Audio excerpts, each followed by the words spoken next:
I don't have to do that. I'm not thrilled about the whole situation. It's not a good situation. But I will say this, we want the hostages back, but we are not thrilled about the way that went down today. At noon today, I convened the heads of Israel's security organizations and authorized a surgical precision strike on the terrorist chiefs of Hamas. These are the same terrorist chiefs who planned, launched, and celebrated the horrific massacres of October 7th. The Israeli attack on Doha has sparked strong reactions from leaders like Donald Trump, who has said that this is unilateral action taken by Israel and it does not help our cause, and also by Prime Minister Narendra Modi, who says that this action taken by Israel is not acceptable given that it is an escalation of military action and India advocates diplomatic routes. Hi, I'm Afrida Rahman Ali. You're watching Free Press Journal. Do like, share and subscribe to this channel, and also don't forget to touch the bell notification for further updates. So let's get started by telling you why this is an important issue and a tightrope walk for India, because Qatar is an important energy supplier for India, and Israel also is a nation where Mr. Netanyahu happens to be a friend of Modi, and India has aligned itself more towards Israel and towards Hamas in this entire scenario. So let's get started. Another flashpoint in West Asia, this time not in Gaza, not in Lebanon, but in Doha in Qatar. Israel has bombed right inside Qatar's capital, killing Hamas leaders, sparking global outrage and dragging Prime Minister Netanyahu into the eye of the storm. So what happened in Doha?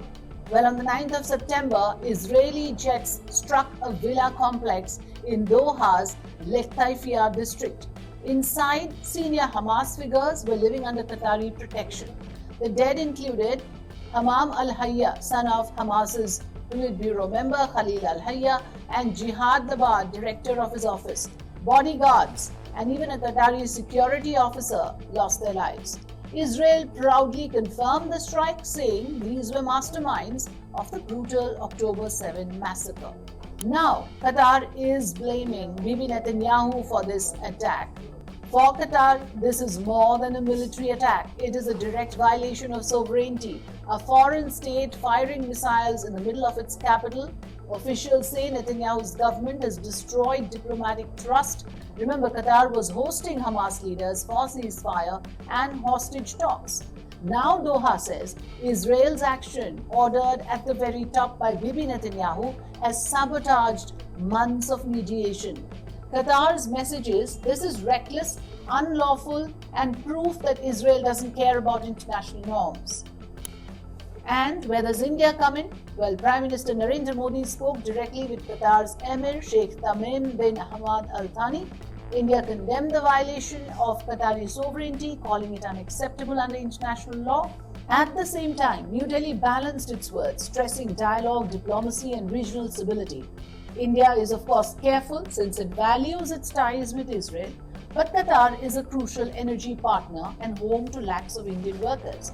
So India's line is firm but measured: respect sovereignty, avoid escalation, and keep channels of peace alive.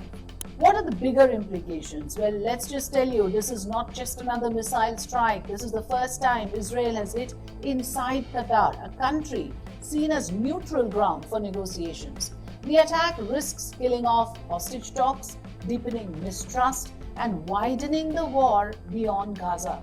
And it sets up a dangerous precedent. Can powerful nations strike anywhere, even in the heart of another state, in the name of self-defense?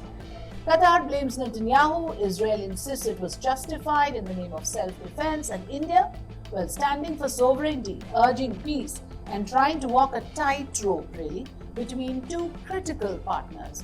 The question now is, has the war just crossed another dangerous red line? Well, so clearly this is a dangerous precedent for more ways than one, as I just explained.